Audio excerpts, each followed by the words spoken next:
வணக்கம் அன்பு மக்களே.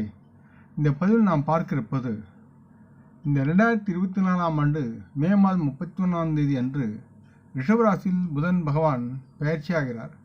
இதனால் இந்த பயிற்சியில் கடகம், சிம்மம், கன்னி ஆகிய இந்த 3 ராசி மக்களின் சாதக பாதக பலன் பற்றி இப்பதிவில் நாம் பார்ப்போம். ரிஷபராசியில் புதன் பயிற்சி மே 31 அன்று மதியம் 12:02 நேரத்திற்கு நடைபெறுகிறது. புதன் பகவான் ஜாதகரின் அறிவுத்திறன், தகவல் தொடர்பு திறன் மற்றும் எந்த ஒரு காரியத்தின் முடிவெடுக்கும் அல்லது செயல்முறை ஆகியவற்றை கட்டுப்படுத்துகிறார். இது ஜாதகரின் வாழ்க்கையின் பல்வேறு உண்மைகளை விரிவுபடுத்துகிறது. நம்மை சுற்றியுள்ள இந்த உலகத்திற்கான எல்லா சமூகத்திற்கான நம்ம தொடர்புகள், கருத்து மாற்றம் மற்றும் கருத்து பதிவை வடிவமைக்கிறது. மிதுனம் மற்றும் கன்னியின் ராசி அதிபதிகளாக புதன் நிர்வகிக்கப்படுகிறார் மற்றும் நட்சத்திரங்களை இவர் மேற்பார்வையிடுகிறது. இது நமது கூட்டு நினைவின் ஆழமான மாற்றங்களை கொண்டு வருவதாக இருக்கிறது. புதனுடைய செயல்பாடுகள் நம்மை சில நேரங்களில் மகிழ்ச்சிப்படுத்தும், சில நேரங்களில் துன்பத்தில் ஆளாக்குகிறது. ரிஷபராசியில் புதன் பயிற்சியில் கடகம், சிம்மம், கன்னி ஆகிய இந்த 3 ராசி வாரியான சாதக பாதக பலன்கள் பற்றி இப்பதிவில் நாம் பார்ப்போம். கடகராசி மக்களுக்கு புதன் 3வது மற்றும் 12ஆம் வீட்டிற்கு அதிபதியாக இருக்கிறார். மேலும் அவர் தற்சமயம் பொருள் சார்ந்த ஆதாயங்கள் மற்றும் ஆசைகளின் எதிர்பார்ப்பு போன்ற 11ஆம் வீட்டில் சஞ்சரிக்கிறார். ரிஷபராசியில் புதன் பயிற்சியின் போது தொழில் வாழ்க்கையில் கடகராசி மக்கள் சாதகமான மற்றும் சவாலான சில விளைவுகளின் கலவையை அனுபவித்து அவர்கள் நேர்மையாக அதில் வெற்றி பெறுவார்கள். ஒரு புதிய வாய்ப்பு எழும்போது கடகராசி மக்களின் சிலர் வேலை மாற்றங்களை சந்திக்க நேரிடும். அது அவர்கள் எதிர்பார்த்த ஒன்றாகவும் இருக்கும். சிலருக்கு கடினமான சூழ்நிலையால் வேலை இழப்பு கூட உருவாகும். இதனால் இவர்கள் மன அதிருப்தி, மகிழ்ச்சியற்ற நிலை மற்றும் நிச்சயமற்ற உணர்வுகளுக்கு வழிவகுக்கும். மனச்சோர்வில் சிலர் மன அழுத்தத்தில் ஈடுபடுவார்கள். கடகராசி மக்களுடைய பொருளாதார நிதி ரீதியாக பார்க்கும்போது கடகராசி மக்கள் மிதமான ஆதாயங்களை பொருளாதாரத்தில் பெற்று அதை அவர்களால் அனுபவிக்க முடியும். இருப்பினும் வருமானம் மற்றும் செலவுகளுக்கு இடையில் ஒரு சமநிலையை ஏற்படுத்த இவர்கள் கடுமையாக போராட வேண்டிய சூழலும் இருக்கிறது. இந்த கடகராசி மக்கள் பொருளாதார நிதி இழப்பு மற்றும் அது சார்ந்த சாத்தியமான பின்னடைவு அபாயமும் இவர்களை பின்னிருந்து துரத்துகிறது என்று கூறலாம். அதனால் இந்த காலகட்டத்தில் கடகராசி மக்கள் தேவையற்ற செலவுகள் மற்றும் பயணங்களை தவிர்ப்பது மிக முக்கிய நோக்கமாக கொண்டு செயல்பட வேண்டும். கடகராசி மக்களின் உறவின் முன்னணியில் தேவையான மாற்றங்களை செய்வதில் இனிமையான தகவல் தொடர்புகளை வளர்ப்பதன் மூலமும் உறவுகளின் நல்லிணக்கத்தை பெறுவதற்கான ஆற்றலை கொண்டவர்களாக இவர்கள் இருப்பார்கள். அது சார்ந்து செயல்பட்டு வெற்றி பெறுவார்கள். ரிஷபராசியில் இந்த புதன் சஞ்சாரத்தின் போது கடகராசி மக்கள் தங்களின் குடும்பத்தின் பரஸ்பர புரிதல் மற்றும் உறவுகளின் மகிழ்ச்சியை உறுதிப்படுத்துவது, நிலைநிறுத்துவது மிக முக்கியமான செயலாக கொண்டு செயல்படுவார்கள். கடகராசி மக்களின் உடல் நலத்தை பொறுத்தவரை இவர்களுக்கு மூக்கடைப்பு மற்றும் தொண்டை தொற்று, நெஞ்சக தொற்று போன்ற சிறிய நோய்களை இந்த ராசி மக்கள் அனுபவிப்பார்கள். இருப்பினும் கடகராசி மக்களுக்கு விரைவான மீட்பு சாத்தியமாகிறது. இருந்தாலும் முக்கியமாக நோய்கள் சார்ந்து தங்கள் குடும்ப மருத்துவரை அணுகி அதற்குண்டான ஆலோசனை பெறுவது நலமாக இருக்கும். ஆலோசனை மற்றும் பரிகாரம் என்பது கடகராசி மக்களுக்கு விநாயகரை வணங்கி புதனின் மந்திரமான ஓம் உதாய நமக ஓதுவதும் இந்த பயிற்சியின் எதிர்மறை விளைவுகளை தணிக்க இவர்களுக்கு உதவும். அடுத்து சிம்மராசி. சிம்மராசி மக்களுக்கு புதன் 2வது மற்றும் 11ஆம் வீட்டின் அதிபதியாக இருப்பவர் தற்சமயம் பெயர், புகழ் மற்றும் அங்கீகாரம் எனும் 10ஆம் வீட்டிற்கு சஞ்சரிக்கிறார்.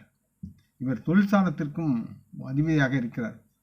ரிஷபத்தில் புதன் சஞ்சாரத்தின் போது சிம்மராசி மக்கள் தொழிலில் நல்ல ஒரு செழிப்பை அடைவதில் சவால்களை சந்திக்க நேரலாம் காலத்தில்.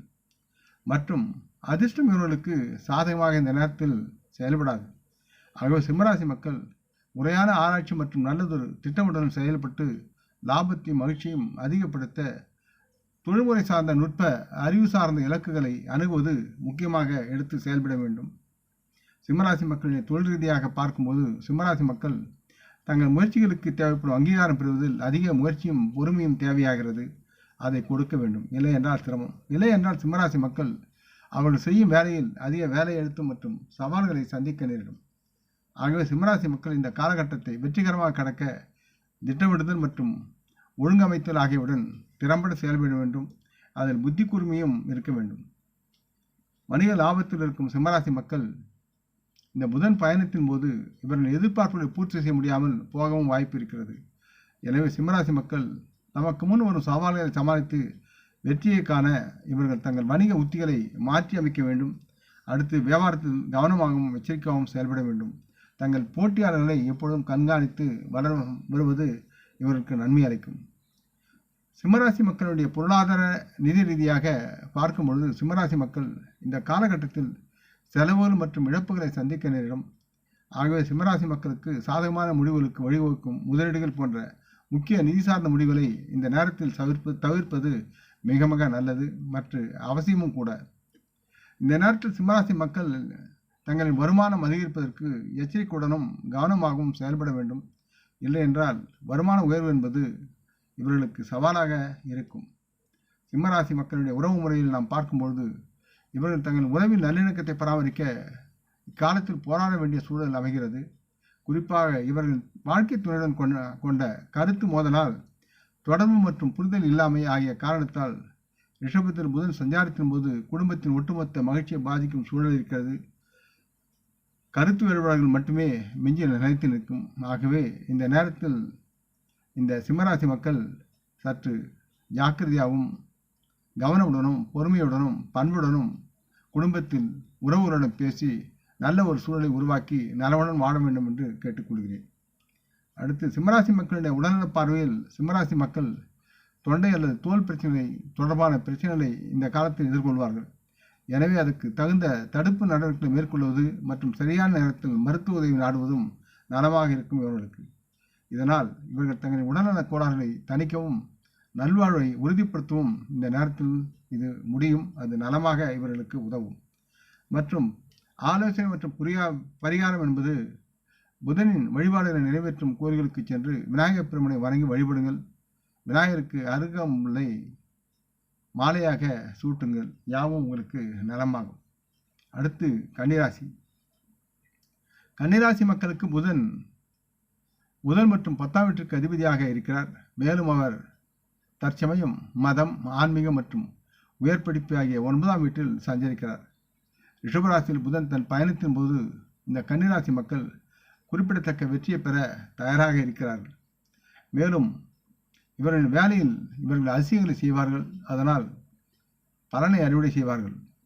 மற்றும் இவர்களுடைய மூத்தவருடன் நல்ல பிணைப்பை பேணி நலமுடன் வாழ்வார்கள். கன்னிராசி மக்கள் எப்பொழுதும் மிகவும் தொழில்முறையாக நல்ல ஒரு அறிவுடன் செயல்பாட்டில் இருப்பார்கள். இந்த செயல்பாடு காலப்போக்கில் கன்னிராசி மக்களுக்கு நல்லதொரு பலனை தரக்கூடிய தன்மையில் இருக்கும். இந்த புதன் பயிற்சி நல்லதொரு நடையிலும் நடைபெறும் அழகு மங்கையாக இவர்களுக்கு பலன் சார்ந்த வகையில் உருவாகும் என்று நம்பலாம். கன்னிராசி மக்கள் தொழில் ரீதியாக பார்க்கும்போது இவர்கள் மிகவும் மாற்றமிக்கவராக இந்த நேரத்தில் இருப்பார்கள். இவர்கள் புதிய வேலைவாய்ப்புகளை இந்த நேரத்தில் சந்திக்க முடியும். இது கன்னிராசி மக்களுக்கு வேலையில் ஒரு திருப்தி அளிக்கக்கூடிய சூழலும் தருகிறது.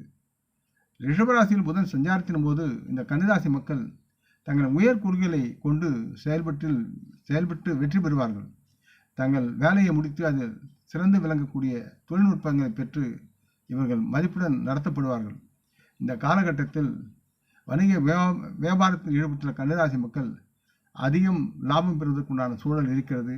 மேலும் இவர்கள் புதிய தொழில் அல்லது அது சார்ந்த முயற்சியை தொடங்குவதற்கும் அல்லது விரிவாக்கம் செய்வதற்கும் இந்த நேரத்தில் வெற்றிகரமாக இவர்களுக்கு அந்த சூழல் அமைகிறது.